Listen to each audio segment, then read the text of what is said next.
Est-ce que vous saviez que la doudoune moderne comme on la connaît, elle est française? C'est quoi la meilleure doudoune? Pour être sûr de ne pas se tromper, je fais quoi? Pour être sûr de ne pas se tromper, Devant les caméras, le deuxième diamant le plus gros jamais trouvé dans le monde. Bonjour les Nilos de l'Echo. Aujourd'hui, on va parler de parité de pouvoir d'achat et d'indice Big Match, le tout avec des burgers. Bon là, on l'avoue, l'aliment était assez facile à trouver. Dans un monde aussi diversifié que le nôtre, comment comparer les pouvoirs d'achat entre deux pays? Par exemple, entre la Bulgarie ici et la France. Première idée, comparer les salaires bien sûr.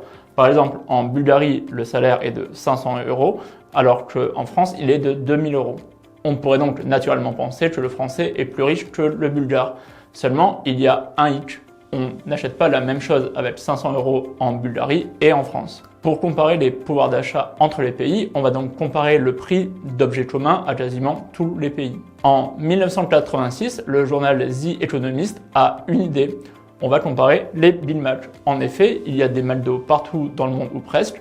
Tous les McDo vendent des Big Match. On peut donc comparer chaque Big Match entre pays. Simple, non? Reprenons ma Bulgarie et ma France.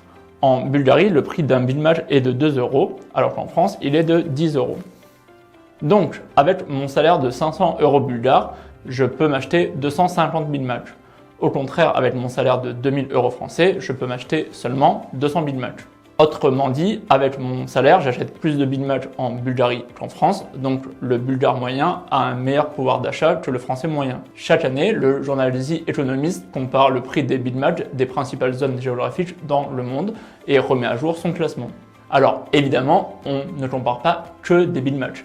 On compare aussi le prix du logement, de certains services, de certains autres aliments, etc. Le tout nous donne le PPA, la parité de pouvoir d'achat. L'idée est donc de comparer non pas le salaire par habitant, mais bien le pouvoir d'achat. Par exemple, l'Inde a un PIB par habitant de 2000 $, mais un PPA de 7500 $, car la vie est très peu chère là-bas. Le PPA a toutefois quelques failles. Les produits ne sont pas les mêmes partout et n'ont pas la même utilité. Par exemple, une voiture est beaucoup plus utile en Bulgarie qu'au Vatican, où tout peut se faire à pied. Quant au Big Match, le produit censé être universel par excellence, lui non plus n'est pas le même partout. Une comparaison de prix entre le Big Match indien et américain n'aurait donc pas grand sens. Comme toi, l'indice Big Match c'est très pratique, mais pas vraiment magique non plus. Passées de mode durant les années 2000, elles sont revenues en force depuis une dizaine d'années, au point qu'il s'en vend 2 millions par an en France. Quoi de mieux l'hiver pour se protéger du froid? Je parle évidemment des doudounes. Romaric a enfilé la sienne et il nous en parle dans le juste prix des choses. Alors, pas trop chaud? ça change de personnage un petit peu. Ah ouais, elle est hyper belle. Hein. Ça va m'obliger à faire ma chronique très rapidement. Ouais, Elle est très belle, effectivement. C'est dommage, on a le temps aujourd'hui. C'est vrai. Ouais. Je vais rallonger. Non, pas trop. Je vais juste Pour le bien de ouvrir, l'humanité, des choses. rallonge pas trop. D'accord. Je vais te parler des doudounes. Tu as raison, parce qu'il fait froid, parce qu'on en met aujourd'hui, c'est la grande mode, tu l'as dit, à un moment c'était un peu passé de mode. Maintenant il y a même des gens qui mettent des doudounes sans manches. C'est vrai. Je ne vois pas balance qui. personne. Voilà, C'est ridicule. Mais qui fait ça? Des noms. Je suis plus là, je m'en vais. voilà. Non, mais j'apprends que voilà. Je balance pas de nom, mais il y a au Il y a des moins la traits dans moitié la de ce pièce, plateau. quoi. Ce matin, j'avais froid, j'ai mis une doudoune sans manche, c'est pas grave. Mais c'est hyper pratique. Bien Je comprends sûr. pas. Mais oui. Non, mais on lancera un débat sur ce plateau un de ces jours. Ok, mais effectivement, avec plaisir. Voilà. On Je verra, juge pas. On Enfin, verra que j'ai raison, parce que oui, ça, je je le n'ai garde jamais pour tort. D'accord. C'est vrai que c'est toi le chef. Ah, c'est dur ici, de donc, reprendre. oui. tu m'as coupé dans mon élan. Bon, combien elle coûte cette doudoune? Non, d'abord, des vestes en garniture, il en existe depuis très longtemps. Avant de te donner un prix, j'ai ma petite anecdote justement. Est-ce que vous saviez que la doudoune moderne comme on la connaît, elle est française? Pas du tout. non.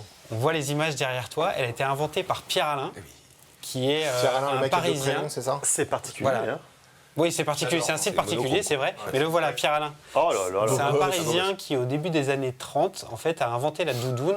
C'était vendu avec. Palladium. C'était presque vendu avec. L'image, elle n'est pas là pour rien, c'est qu'il a aussi inventé les chaussons d'escalade. Ceux qu'on voit là. Moins répandu. Enfin, on en porte moins. Ouais. À la ville, moins souvent, Tout à fait. c'est Bah oui. vrai. Encore que, il y a certains modèles qui ressemblent. Mais voilà, je voulais préciser ça parce que c'est Bah, c'est toujours important. intéressant. On le voit justement là, il est à Fontainebleau, Oui, j'allais en dire train ça, de c'est faire du de l'escalade. Fontainebleau. Ah, bah 100%. oui, on reconnaît Ouais. bien Fontainebleau. Oui, regarde. super. Tu vois, le Ouais, château, Elle est on le voit. volée, le mec. Alors, on est là quand même pour parler d'argent et donc de prix. Les doudounes en moyenne en France, elles se vendent entre 150 et 200 euros. Quand même. C'est déjà une belle petite somme. on a quand même différentes gammes. Je vais prendre ta place comme d'habitude Bah oui, pour les comme montrer. d'habitude. Parce qu'on a Allez. de belles infographies. C'est mon petit quart d'heure de gloire à moi. Mais vas-y. Je me place devant, j'attends l'arrivée des infographies. Qui est là? Voilà, on a plusieurs gammes différentes. On a 3 gammes différentes, on va dire l'entrée de gamme, le milieu de gamme et le haut de gamme. Pour ce qui est de l'entrée de gamme, on va être entre 50 et 100 euros à peu près. Je cite quelques marques comme ça, Decathlon, Kiabi, H&M, c'est ce qu'on trouve en général. On a le milieu de gamme, notamment ce que je porte ici, qui est la marque Flotte, qui est une marque française. C'est pour ça que je la mets un peu en avant, mais aussi des marques comme The North Face ou Columbia. Ça, on va les trouver entre 120 et 200 euros. Et on a les marques de haut de gamme que connaît sans doute Jean. Ça, c'est moi, oui, merci. Voilà. Voilà. C'est plutôt entre 500 et 1500 euros. En réalité, il y en a qui montent beaucoup plus Oui, cher, merci. à plusieurs dizaines de milliers d'euros. Ça va être Moncler, ça va être Canada Goose, ça va être Patagonia. Donc voilà, aujourd'hui, on va se baser plutôt sur le milieu de gamme, c'est ce qui est le plus vendu en France. J'ai fait un entre-deux, on va dire, sur 175 euros la doudoune. Alors, qu'est-ce qu'on paye en fait dans une doudoune à 175 euros? D'abord, le plus important, c'est la matière première. C'est d'abord le garnissage, mais aussi le tissu qui y a par-dessus. C'est 70 euros sur une doudoune à 175, ça fait 40% quand même. Ouais, c'est pas mal. C'est pas mal. Et ça peut monter à bien plus haut suivant le garnissage qu'on a. Ou, je prends cet exemple, celle-ci, elle a un côté doudoune, mais elle a un côté réversible qui est imperméable. Pas mal. Voilà, et on en parle parce que c'est de plus en plus, les doudounes deviennent imperméables, ça fait monter le prix, c'est un autre tissu. On a la main-d'œuvre et la fabrication, ces 26 euros là, ça fait à peu près 15%. On a la logistique, le transport qui représente 15% également. Les frais généraux, marketing, communication, toute la publicité, c'est 20%. Et on a la marge de la marque et du distributeur qui sont de 10%.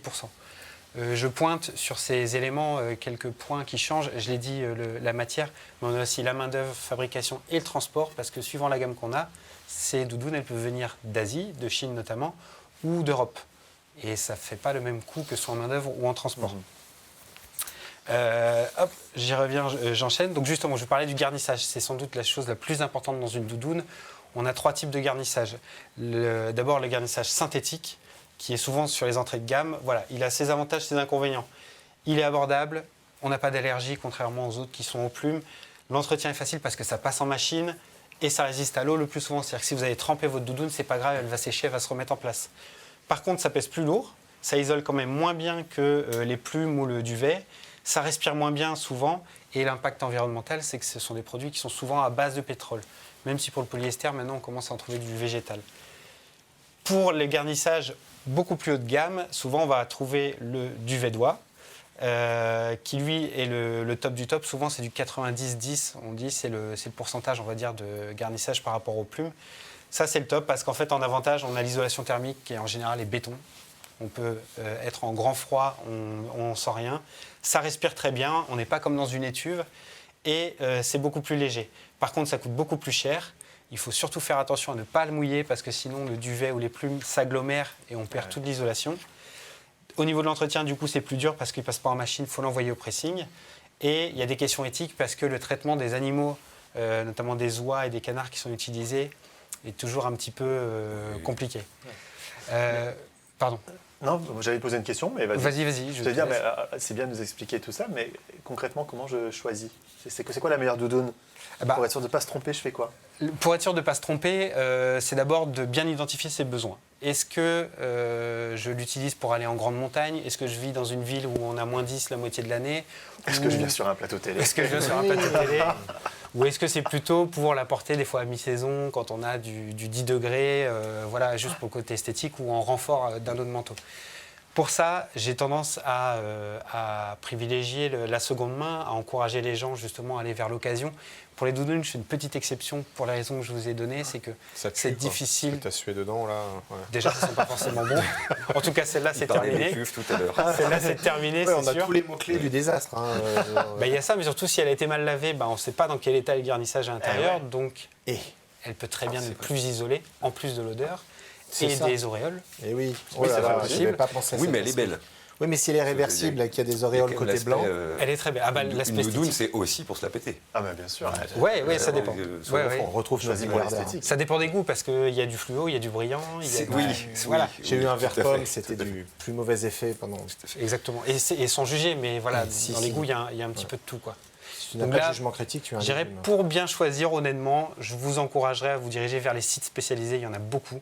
Des gens qui vont faire le tri entre vos besoins, votre budget et ce qui est disponible sur le marché. Et en général, vous pourrez trouver exactement ce qu'il vous faut. Bah génial. Je m'arrête là. Bah merci avant beaucoup. de mourir Tu me laisses la de doudoune chaud. Je te laisse la place déjà. Ah, ok. J'arriverai jamais à l'avoir. Il faudra que je la rende. Merci Romaric. Je t'en prie. Vous avez peut-être déjà reçu sur WhatsApp un lien envoyé par un ami, un message qui vous invite à cliquer pour rejoindre Facebook et découvrir une photo de vous, soi-disant retrouvée. Eh bien attention, c'est une arnaque. Faux message, faux lien. On vous demande ensuite de vérifier votre identité avec un code. Et là, bam, eh bien il est déjà trop tard. Vous venez de vous faire piéger. Cette escroquerie s'appelle le ghost pairing. Et Hugo Valentin nous explique comment la reconnaître et surtout comment ne pas tomber dans le piège. Aujourd'hui, dans les arnaques de la semaine, on vous parle du ghost pairing, l'appareillage fantôme en français. Tout commence par un message sur WhatsApp. Un de vos contacts vous envoie un message bidon du style « Hey, je viens de retrouver ta photo » ou encore « J'ai vu ta tête dans la presse, regarde ». Peu importe le message, ce qui compte est qu'il comporte un lien vers Facebook. À ce stade, il y a deux choses importantes à savoir. Premièrement, même si c'est sur la conversation de votre ami, ce n'est pas lui qui vous envoie un message. Deuxièmement, ce lien ne mène absolument pas vers Facebook. Quand on observe attentivement, on voit bien que l'adresse n'a aucun rapport. Toujours est-il que vous, peut-être un poil trop crédule, vous cliquez sur le lien. Il vous emmène vers une interface qui ressemble à Facebook. Vous n'y voyez que du feu et comme on vous demande de vérifier votre identité, eh bien vous le faites. Donc vous mettez votre numéro, on vous envoie un code que vous renseignez et c'est là, à ce moment précis, qu'a lieu le ghost pairing. Car vous venez de donner au hacker votre numéro et le code de vérification et c'est tout ce dont il a besoin pour se connecter lui aussi sur votre compte WhatsApp. Dès lors, il a accès à vos conversations, vos photos et le principal risque dans cette situation, c'est bien sûr l'usurpation d'identité. Si jamais vous vous rendez compte trop tard de votre inattention, vous pouvez vérifier dans les paramètres WhatsApp quels appareils sont connectés à votre compte.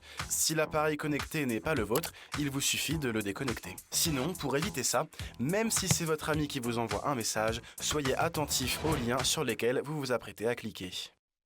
Gagner de l'argent vite et facilement, c'est la promesse d'Antoine Boitel. Chaque semaine, notre expert autoproclamé propose de nouveaux investissements, parfois très discutables. Cette fois, il mise sur une valeur qui brille, non pas lui, mais le diamant. Bon filon ou fausse bonne idée, il nous éclaire tout de suite. Alors Antoine, le diamant, oui ou non? Merci de rappeler que je ne suis pas brillant. Sympa l'intro.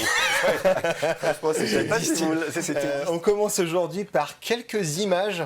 Je vais vous faire voyager dans l'espace et surtout dans le temps, puisque on remonte à l'été 2024. Et voici bientôt apparaître à l'image le président du Botswana, à qui on présente devant les caméras le deuxième diamant le plus gros jamais trouvé dans le monde. Il le trouve à son goût, visiblement. Il a été trouvé dans son pays. Donc, pour info, ce gros caillou, il affiche 2492 carats. Donc, il a été trouvé dans le nord-est du Botswana, ce pays dont on voyait le président il y a quelques secondes, près du Zimbabwe, donc par une entreprise minière canadienne, puisque là-bas, tout le monde est venu forer, puisqu'il y a plein de diamants, en fait. Alors, si jamais vous désirez l'acquérir, sachez quand même qu'il vous coûtera la petite bagatelle de 40 millions de dollars. Oh waouh! Et à ce prix-là, c'est pas un investissement chelou, c'est un investissement voilà, il possible. faut quand même l'avoir en tête. Voilà, c'était tout pour cette semaine. Voilà, merci. Merci, à la semaine prochaine. Je voulais juste éblouir avec des éclats de diamants. Mais non. L'investissement dans le diamant, en fait, c'est un vrai sujet pour de vrai, mais pas forcément dans ces gros machins-là, parce que nous traversons une période d'incertitude économique avec de l'inflation, et donc on va avoir recours à l'investissement alternatif dans une partie de ton portefeuille, si tu veux. Alors, en plus, le diamant a quelques avantages. Déjà, c'est une ressource de plus en plus rare. En gros, on ouvre des mines partout dans des endroits où on peut trouver du diamant, beaucoup plus vite que le diamant ne va mettre à se former, à se créer lui-même. Donc les réserves mondiales, elles diminuent et logiquement, la valeur du diamant, elle grimpe. Autre avantage, le diamant, c'est un actif tangible. Tu peux le transporter, tu peux en mettre un gros paquet dans une mallette si tu as plein de thunes. Il ne nécessite pas de gestion particulière comme par exemple le bien immobilier. Et à ta mallette, tu peux l'emmener à l'autre bout du monde et revendre tes diamants direct. Alors c'est un peu comme l'or finalement, on peut y aller les yeux fermés. Ben non, attention, je m'en c'est doutais. pas comme l'or en fait. Je te fais te poser des questions exprès pour répondre non en fait. C'est un petit réflexe passif-agressif. Voilà. Oui, puis comme ça on J'aime dit que bien. je pose des questions à côté de la plaque. Merci Yes. Antoine. C'est pour faire le côté toutes les questions sont bonnes, il n'y a pas de mauvaises questions. C'est pénible. Hein. Il y a que des mauvaises réponses. C'est lourd. C'est lourd. Alors déjà, J'ai peur. tous les diamants ne se valent pas. Attention Noam, il faut obtenir une certification. C'est crucial, on la voit à l'écran. Ça, c'est la certification d'un laboratoire de gémologie reconnu. Donc là, c'est le GIA, tu as aussi l'IGI et le HRD par exemple. C'est comme une carte d'identité. C'est comme une carte d'identité de la pierre, pardon. Cette certification, elle va notamment détailler les fameux 4C du diamant. Qu'est-ce que c'est Qu'on va voir apparaître à l'écran d'ici peu de temps. Il y a donc d'abord le carat. Donc ça, le carat dont on parle si souvent dans les diamants, c'est le poids. Ensuite, il va également y avoir la couleur qui sera détaillée dans cette carte d'identité. Ça, c'est très important. La pureté, clarity en anglais. Donc c'est le 3e C. Et le numéro 4, c'est la taille, cut. Ça, c'est voilà, c'est ce qui va figurer dans ta carte d'identité de diamant. Et un diamant d'investissement, il y a des règles. Hein. Il y a la qualité, par exemple, du diamant, il va falloir qu'il soit rond. Pour qu'il soit plus facilement revendable. Si tu prends, par exemple, une coupe en coussin, ce sera plus difficile à revendre. D'accord. Il sera plus facile à revendre également si tu l'as entre 0,5 et 2 carats. Il faudra qu'il soit incolore ou quasi incolore. C'est pareil, tout ce qui est diamant fantasy, en fait, c'est pas du tout fantasy, ça coûte très cher, mais ça va impacter ta capacité à le revendre. Il va falloir une pureté élevée, ça c'est bien entendu. Hein. Et puis une taille, donc le cut, qui va être notée comme très bonne ou excellente. Et là, c'est le petit hic en réalité, parce que pour ce type de pierre, il va falloir quand même compter 10 000, 30 000 euros pour avoir un bon cut, une belle taille bien réalisée. Quoi. Donc, Mais ça veut dire que là maintenant, je peux y aller les yeux fermés. là, Si je mets ce prix-là. presque, Noam. Je sens ton impatience à devenir J'ai un PVL à casser alors. très riche. Tu peux presque y aller. Il faut encore faire attention à 2-3 petits paramètres. D'abord, à la revente, la décote, elle existe quand même parfois, puisqu'il n'y a pas de cotation exacte du marché. Il n'y a pas un marché officiel transparent comme à la bourse, telle pierre vaut tant, etc. C'est quand même un truc, une niche de professionnels. Donc il faut quand même se faire un petit peu accompagner dans l'idéal. Si tu as pas mal d'argent, c'est pas un problème a priori. Il y a aussi la fiscalité qui va intervenir, puisqu'on va parler de 20% de TVA à l'achat, et ça va impacter la cotation de ton diamant pendant environ 5 ans. Il faut le coffrer pendant un certain temps avant de commencer à réaliser la petite plus-value. Plutôt grosse en l'occurrence. Ouais. Par contre, tu n'auras pas de taxe en dessous de 5 000 euros de pierre, et au bout de 22 ans de possession, eh bien, tu seras exonéré de taxes à la revente. Donc, on considère qu'elle t'appartient en propre, de façon historique en quelque sorte. Il faut quand même la garder 22 ans. Voilà, il faut quand même coffrer, quoi. Enfin, attention aux arnaques. Noam, je sais que tu as attention aux arnaques tu es attentif à ça.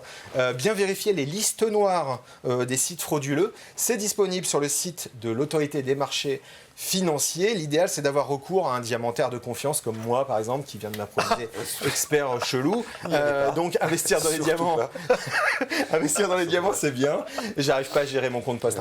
Et ça peut rapporter gros sur le long terme. Il faut penser espérance de vie. Très, très moi, long. c'est plus court que toi, par exemple, mais bon, sache-le, quoi. Avec la raréfaction du produit, mais il faut faire attention aux arnaques. Et dans l'idéal, ne pas investir plus de 5 à 10% de ton énorme, gigantesque patrimoine, parce que c'est pas une valeur refuge, c'est plutôt un achat plaisir quand même, le diamant. N'est-ce pas? Et donc un investissement chelou. Mais d'ailleurs, il en a plein sa couronne. Exactement, c'est ça. le diamantaire. Merci Et beaucoup. qui respecte les 4 C. Exactement. Oh là là. Couleur, cara, Cut and clarity. clarity. Yeah. Hey, bravo. Merci Antoine. Mais avec grand va, ça. plaisir. Il y a ceux justement qui veulent s'en mettre plein les poches et ceux qui ne savent comment se délester de leur argent. Je pense bien sûr à Jean, l'ami des milliardaires, qui aujourd'hui va nous parler d'une poupée que l'on connaît bien, mais qui, vous allez le voir, chez les milliardaires, n'est pas habillé par n'importe qui. Que de teasing. Ça vient d'écrit, Ah là ça, en là. ce moment. Alors nous arrivons sur notre balai magique. Piou, piou, piou, enchantement. Petit balai. Ouais, C'est petit balai. Non mais d'accord. ça c'est vrai, non, ça c'est ma bague. Attention, attention. pardon, oui. Sinon je te transforme. On va retomber en enfance, évidemment. Ouais. Et aujourd'hui, on va parler de l'univers Disney. C'est féerique, bien sûr. Disney, on a à peu près tous une époque où un Disney de notre enfance, on a été au ciné, on a adoré. Alors le mien, c'était Le Roi Lion. Et le vôtre, messieurs. Oui, mais on peut avoir le même. C'est pas grave. On peut le partager. Ouais, ça, c'était- Donc on va parler d'un Walt Disney. On va partir sur un plus classique, le méga classique, à savoir notre ami Cendrillon. Cinderella pour nos amis américains si vous êtes from Los Angeles comme moi. Tu as obtenu les droits. de Mais diffusion, oui, c'est génial. alors pas trop Cette longtemps, émission pas va nous trop coûter longtemps, beaucoup parce qu'on plus a pas- cher. Je sais pas si on a le droit. Alors on connaît évidemment la méchante sorcière, la belle robe, le carrosse, le beau prince, la fuite, et puis après la pantoufle de Ah, verre. Je pense que ça finit mal. Alors moi j'avoue j'ai jamais vraiment kiffé Cendrillon parce qu'en fait bon, elle est pas très riche. Donc, Ah oui, ouais, bah, ouais, pas ouf. c'est Moi le ça m'a. prince qui est riche. Pas ton truc. Ouais, moi ça m'a Elle est pas riche fait par kiffer. procuration. En fait, c'est l'histoire de quoi? C'est une pauvre orpheline qui va devenir l'esclave de sa belle famille. Elle va passer le balai avec les petites souris, bon super. Et après, elle va au bal, elle devient mère au foyer. Bravo, super. Bon, hein, c'est pas hyper. Là, le life goal, quoi. Ne regardez pas les enfants, c'est super, c'est trop bien. Eh bien, je vais poser une bombe sur ce plateau, grâce à ma baguette, mais bombe. Et si Cendrillon n'était pas celle qu'on nous avait fait croire? Et si elle était une autre personne? Et si Cendrillon était un top modèle, influenceuse, possiblement blindée de fric? Voilà. Ok. Je pose cette question. Il faut que tu nous expliques. Alors, je vous propose de regarder à l'image cette femme de pouvoir qui avance sur le podium devant les photographes, voilà, avec Boss son, lady. son smartphone en main. Elle est magnifique. Alors, ça n'est pas Kylie Jenner, et non, c'est la nouvelle Barbie de Mattel. Vous l'avez reconnue. Alors, évidemment, le modèle existait déjà, parce que des Barbie Cendrillon, on en a là. Mais celui-là, il est revisité par la maison de haute couture néerlandaise Victor Hans Rolf. Je ne sais pas comment on dit Cendrillon en néerlandais, sans doute Darstundensfrei. Très mélodieux, c'est sûr. Superbe, voilà, donc non. Et pourquoi une telle collab? Alors je vais citer nos amis de Victor Rolf justement, qui ont depuis toujours une fascination pour les poupées. Dès l'enfance, elles nous permettaient de rêver, de nous projeter nos fantasmes de mode dans le monde. Ce sentiment onirique d'émerveillement ne nous a jamais quittés. Voilà, Oh là chapeau, là là super. là là là. On n'est pas obligé de tout On comprendre. applaudit en C'est- hollandais. ouais, C'est bien vendu. C'est très bien vendu. Et du coup, sa robe, Alors sa robe, c'est- vous l'avez Parce que moi, je peux tu l'as savoir, reconnu, on y était. c'est On du y papier était. toilette, j'ai vu un Clin moment. d'œil, défilé printemps-été 2019. On y était au premier, à côté Ouais, je m'en d'Anna souviens Wintour. bien. Mais si tu t'en Wow. souviens. Mais oui, je m'en souviens Alors il y bien. avait des grandes pièces, il y avait des couleurs très flashy, et il y avait notamment cette robe où était inscrit donc I came, I saw, I left early. Je suis venu, j'ai vu, je suis parti tôt. C'est un clin d'œil évidemment aux 12 coups de minuit de Cendrillon. Regardez aussi sur son portable, elle a 11h59, Par contre, une la minute batterie avant va plus le gong. Oui, attention. Ouais, énorme, c'est génial. C'est assez marrant. Et il y a même la petite Gus Gus, la petite souris. Cette petite merveille est en précommande, édition limitée. Elle sera dispo dans les prochains mois. Il y en a pour 160 €, la poupée Barbie. Donc voilà, pour le petit cadeau, pour C'est de la la mendicité. filleule. Voilà. Ouais. On pourra repasser. Fais Business attention. is business. Il y aura aussi un docu qui est en préparation, qui va sortir sur Hulu, sur la confection de cette princesse, si jamais ça vous intéresse. Ok, Moi, ça pourquoi m'intéresse. pas. Voilà. Ça nous intéresse tant. Et je pense que qui sait la prochaine fois, puisque nous avons démasqué Cendrillon, peut-être que la prochaine fois nous apprendrons qu'Aladin était un patron de la tech ou que Dumbo était un capitaine d'industrie. Sait-on Bah, jamais. génial. J'ai hâte. Ça marche pas du Jean. tout. Non, ça marche C'est nul. pas du tout. C'est nul. Ouais, Ouais, ça marche ça pas. marche pas. Ouais, Bon. tant pis. Mais n'empêche Voilà, que c'est quand même la fin de l'émission. Bah oui, c'est la fin. Merci Jean, vous pouvez retrouver évidemment l'intégralité de nos contenus sur 20minutes.fr et sur nos réseaux sociaux. Merci de nous suivre chaque semaine. On se retrouve la semaine prochaine à la même heure et d'ici là, vos programmes continuent sur 20 minutes TV.